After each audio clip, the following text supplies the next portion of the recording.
Why don't you give me a sign, like the sea that leaves a trail along that shore? It's not your problem, it's mine. Everybody thinks that I'm okay. Sometimes I think I am too. I'm on the outside looking in, I'm waiting for the shockwaves to begin. Oh, won't you let me hold you for one time? Just a rainy day in a London cafe, a London cafe. So give me one last serenade. Say to me, or swear at me till the night turns into day. And it was a shame when daylight faded, because we didn't notice at all.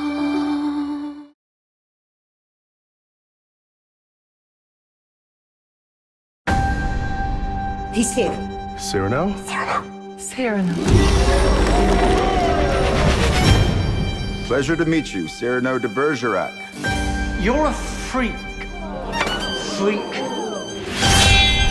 Hello, I'm Sophia Jessica, and welcome to the Fan Carpet. Well, I love that he's such a sort of a contradiction. He has such courage in many other aspects of his life, except for the woman he loves. He's incapable of professing his love to her, and so he's much as relevant as it is today, because people hide behind online profiles of themselves constantly, and that's the reason why these classic stories are still around, because they will always be relevant to what we're experiencing on a day-to-day basis in life. It's been a wonderful gift. You know, when Joe got the last draft, the shooting draft from Erica, he knew more than ever that this was the time that this film needed to be made. We all were starved for connection. We all wanted to, you know, be creative and make a beautiful film about our ability to connect or our ability to not connect. And it was a wonderful experience creating this bubble with all of these incredible dancers and musicians and the National and Pete and Calvin Harrison Jr. and Ben Mendelsohn. It's an incredible cast and we had such fun.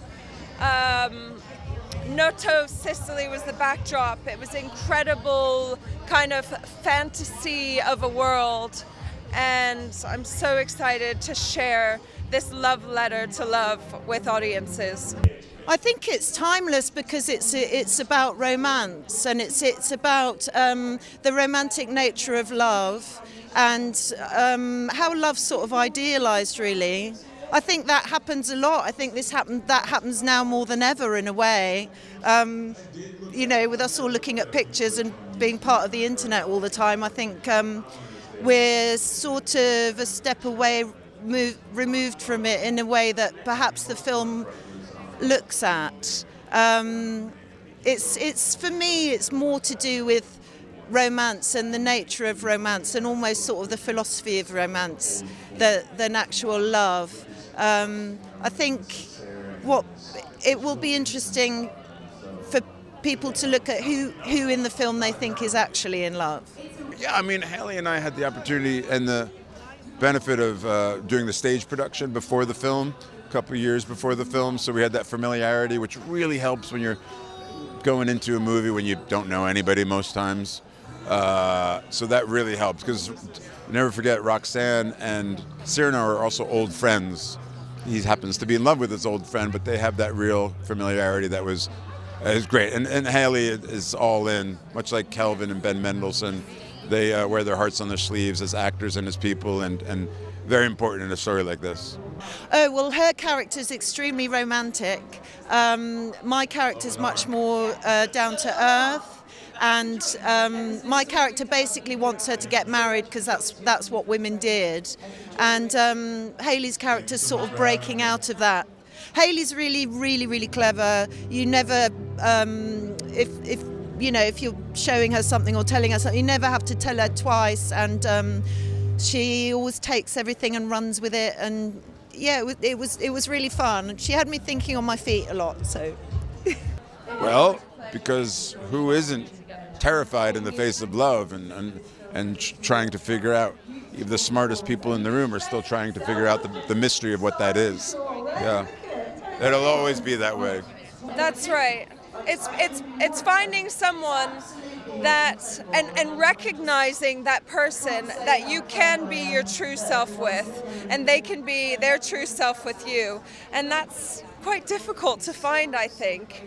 Well, you want him around. He's beloved, but he also is completely without ego, completely humble, and that makes him even more attractive, I think, just because he's strong but kind. I don't think that Pete needs to put on a prosthetic nose to make his fears and insecurities real, and I think that is a unique spin on the original. I think that being that we are modern people, there's a modernity naturally to the parts, and of course the way that the film was designed, the way that the costumes were designed, I think that we all shared a cinematic language that brought a real modernity to the piece. Well, I think Christian is, for me, probably one of the most fascinating characters in the piece, because he's often mistaken as not being intelligent, but I think what Christian is he's pure kindness. He's has such an open mind and such an open heart. And I think, especially nowadays, we can mistake that for a lack of intelligence, and we think like if you're cynical and brooding and mad all the time, you must be smart. But it's not necessarily the case, in my experience. And I thought we really tried to emphasize that Christian he's the only one that exposes the lie at the end and wants to get out of it, and that's intelligence. See, I have a different point of view. I asked myself at many times what it would imply if Roxanne knew the truth. That's open for interpretation. It's a very lovely film. It has a really big beating heart to it, and I hope people come away with a song in their heart. That's for audiences to project their own opinions and emotions on. I don't want to steal that from the audience. We have a deal with the rain gods. No, it's incredible to be back in London. My home away from home, for sure. Thank you for watching The Fan Carpet. Please follow us on Facebook, Twitter and Instagram for more content next time. You're in love with her.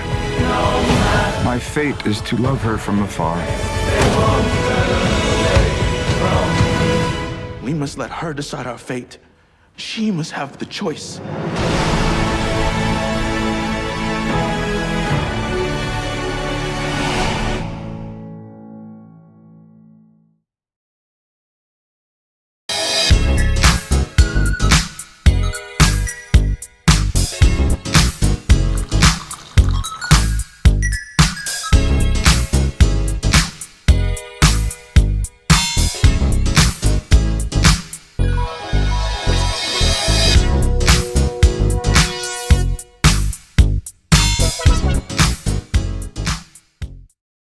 I'm here on the largest of the Balearic Islands, Mallorca, with the turquoise waters of the Mediterranean Sea, beautiful mountainous landscape, the thriving city of Palma, quaint little market towns, a growing number of luxury hotels. It's no surprise that the likes of Audrey Hepburn and Elizabeth Taylor like to holiday here. So come and join me as I take you round Mallorca.